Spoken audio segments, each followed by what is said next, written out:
तो दोस्तों चलिए कुछ कंपनियों के रिजल्ट को कवर कर लेते हैं। बेसिकली फोकस रहने वाला है जो कंपनियां अभी लिस्टेड हैं, अभी मतलब फ़िलहाल लिस्टिंग हुई है। सेनको गोल्ड काफ़ी अच्छा कर रही है लिस्टिंग के बाद। यूनिपार्ट्स इंडिया ये थोड़ा सा फंसा हुआ है रेंज में।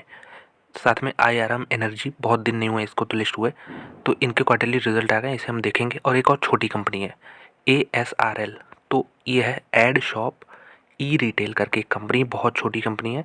इसको बेसिकली मैंने इंक्लूड इसलिए किया क्योंकि बहुत सारे रिटेल इन्वेस्टर इसमें इन्वेस्टेड हैं।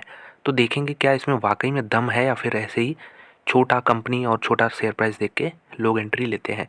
तो ये चार कंपनियां फोकस में रहने वाली हैं। स्टार्ट करते हैं। चलिए स्टार्ट कहाँ से करते हैं? सेनको गोल्ड से करते हैं। तो सेनको गोल्ड ईस्ट इंडिया में काफ़ी अच्छा पकड़ बनाए हैं अपना। और यहाँ पे अगर हम रेवेन्यू देखें कंपनी का, तो 1157 करोड़ का रेवेन्यू है इस क्वार्टर में। पिछले क्वार्टर में 1315 करोड़ था।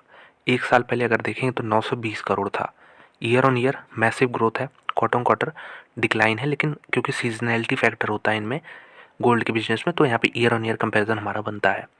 बात करते हैं एक्सपेंसेस की, तो कंपनी के खर्चे जो हैं क्वार्टर ऑन क्वार्टर घट गए हैं, देखिए ईयर ऑन ईयर बढ़ गए हैं। तो प्रॉफिट बिफोर टैक्स यहाँ पे लगभग यहाँ पे आपका 14 करोड़ का फिगर बन रहा है, जो कि पिछले क्वार्टर में 37 करोड़ था। एक साल पहले यहाँ पे 12 करोड़ का फिगर था।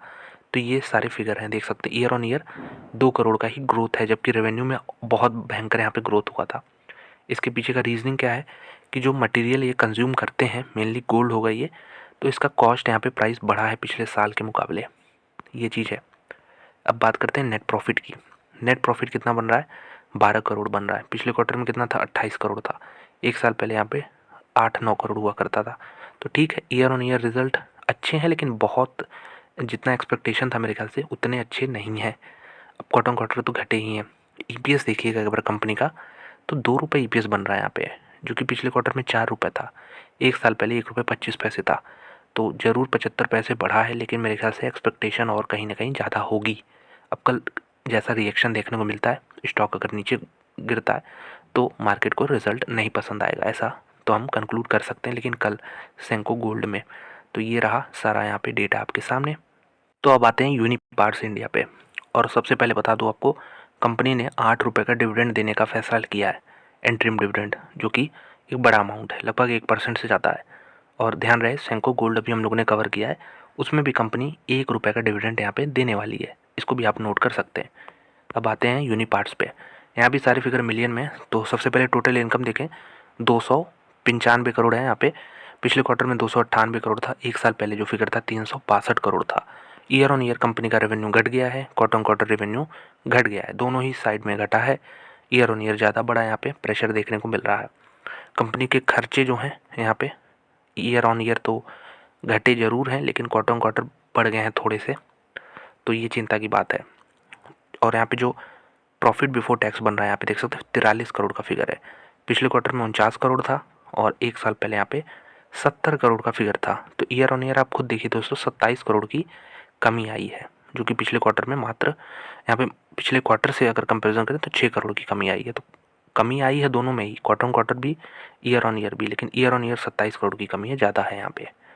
अब ईपीएस की बात करते हैं। तो ईपीएस जो है 12 रुपये बनता था पिछले साल, घट के 7.5 के आसपास आ चुका है। पिछले क्वार्टर में ही 8.5 के आसपास ईपीएस था। तो एक वीक नंबर है यूनिपार्ट्स ने दिए हैं।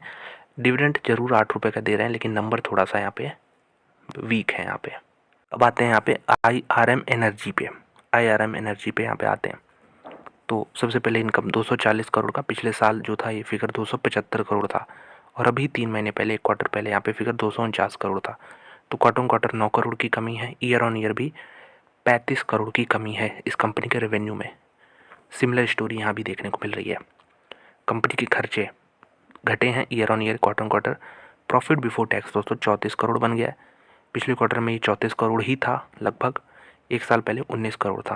तो देखिए अंतर, देखिए यूनिपार्ट्स में भी रेवेन्यू घटा था इसी तरह, लेकिन वहाँ पे खर्चे मैनेज नहीं हुए थे। यहाँ पे इन्होंने खर्चे मैनेज कर दिए। इसकी वजह से देख सकते हैं ईयर ऑन ईयर अगर हम देखें तो यहाँ पे 15 करोड़ की यहाँ पे ग्रोथ देखने को मिल रही है प्रॉफिट बिफोर टैक्सेस में, जबकि क्वार्टर ऑन क्वार्टर बिल्कुल फ्लैट है। और रेवेन्यू अभी मैंने आपको दिखाया ही किस प्रकार से घटा है, क्वार्टर ऑन क्वार्टर भी, ईयर ऑन ईयर भी। तो ये अच्छा यहाँ पे इन्होंने काम किया है। प्रॉफिट भी देख लीजिए 26 करोड़ है, पिछले क्वार्टर में 27 करोड़ था, एक साल पहले 19 करोड़ था। ईपीएस की बात करते हैं। EPS 8 रुपये 60 पैसे आ चुका है कंपनी का। पिछले क्वार्टर में 8 रुपये 90 पैसे था। एक साल पहले लेकिन 6 रुपये 33 पैसे था, तो वहाँ से कंपैरिजन में रिज़ल्ट काफ़ी अच्छे हैं। और अगर हम क्वार्टर ऑन क्वार्टर करें तो हल्के से स्लाइटली नेगेटिव हैं, बहुत ज़्यादा नहीं, 30 पैसे ही नेगेटिव हैं यहाँ पे। तो अब आते हैं फाइनली एड शॉप ई रिटेल पे। तो बहुत लोग तो जानते भी नहीं होंगे कंपनी को, लेकिन जो जानते हैं वो इसमें फंसे हुए हैं, डेफिनेटली फंसे हुए हैं, क्योंकि शेयर प्राइस में करेक्शन आया है काफ़ी।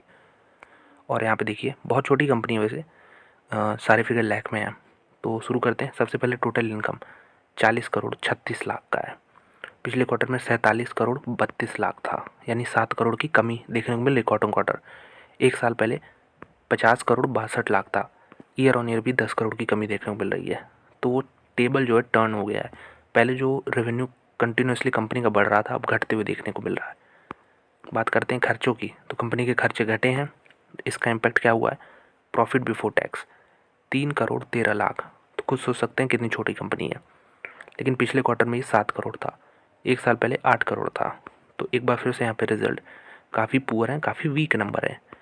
नेट प्रॉफिट भी दिखा देता हूँ आपको यहाँ पे, 2 करोड़ 34 लाख। पिछले साल कितना था? पिछले साल 6 करोड़ था। अभी एक क्वार्टर पहले 5 करोड़ 27 लाख था। तो काफ़ी पुअर नंबर है यहाँ पे। 3 रुपये सा EPS जो है घट के 1 रुपये 86 पैसे हुआ था, अब वो घट के 83 पैसे हो गया है। तो ट्रेंड तो देख ही सकते हैं, नीचे ही जा रहा है। अगला क्वार्टर क्या सुधार करेगा या फिर इससे भी नीचे जाएगा? तो ट्रेंड के हिसाब से तो नीचे ही जाना चाहिए। कंपनी कुछ खास कर नहीं पा रही है। शेयर कैपिटल कंपनी का यहाँ पे 28 करोड़ के आसपास है। तो देख सकते हैं छोटी कंपनी, इसको इग्नोर कर सकते हैं। जो लोग नहीं जानते, कोई ज़रूरत भी नहीं ट्रैक करने की। लेकिन हाँ, यहाँ पे EPS अगर देखा जाए तो 80 पैसे भी, जो 83 पैसे भी बने हैं, उसके हिसाब से कंपनी काफ़ी चीप है, सस्ती है। क्योंकि शेयर प्राइस मेरे ख्याल से 30-40 के बीच में ही रहता है, तो उस हिसाब से भी चीप है ये नंबर इतने ख़राब आने के बावजूद। तो इसलिए लोग थोड़ा सा एक्साइट होकर इन्वेस्ट कर देते हैं। लेकिन जब तक कोई कंपनी का यहाँ पे भविष्य ना हो, खासतौर पे छोटी कंपनी में छोटा अमाउंट इन्वेस्ट कर सकते हैं। इसमें कोई बुराई नहीं है कि इसमें इन्वेस्ट नहीं करना चाहिए, ऐसा नहीं है, लेकिन छोटा अमाउंट कर सकते हैं। और कंपनी जैसे जैसे अच्छा करे, अमाउंट आप धीरे धीरे बढ़ा सकते हैं। ये रणनीति होती है, ये माइक्रो कैप स्मॉल कैप्स में काम करने की। अब कोई सीधे लमसम अमाउंट डालता है तो फिर वो लॉस नहीं ले पाएगा यहाँ पे इस तरह की कंपनी में। इसको ट्रैक जो लोग करते हैं, ये ज़रूर ट्रैक करिए कि आगे चल के कंपनी कैसा परफॉर्म करती है, तो जाके थोड़ा सा इन्वेस्टमेंट और बढ़ा सकते हैं। अगर अच्छा करती है कंटिन्यूसली, तो कंटिन्यूसली मतलब 2-3 क्वार्टर अगर अच्छे रिजल्ट आते हैं और साथ में गाइडेंस भी आता है तो, वरना कोई ज़रूरत नहीं इस तरह की कंपनी को ट्रैक करने का। तो यही थे 4 कंपनियां थी बेसिकली। यूनिपार्ट्स ने, अगर हम समराइज़ कर दें तो यूनिपार्ट्स एक वीक नंबर दिया है। यूनिपार्ट्स ने, IRM ने एक डिसेंट यहाँ पे दिया है। IRM एनर्जी ने डिसेंट रिजल्ट है। और अगर बात कर लेते हैं यहाँ पे सेंको गोल्ड की, तो इसने थोड़ा सा निराश किया है। और यहाँ पे एड शॉप ई रिटेल में आप देख ही सकते हैं।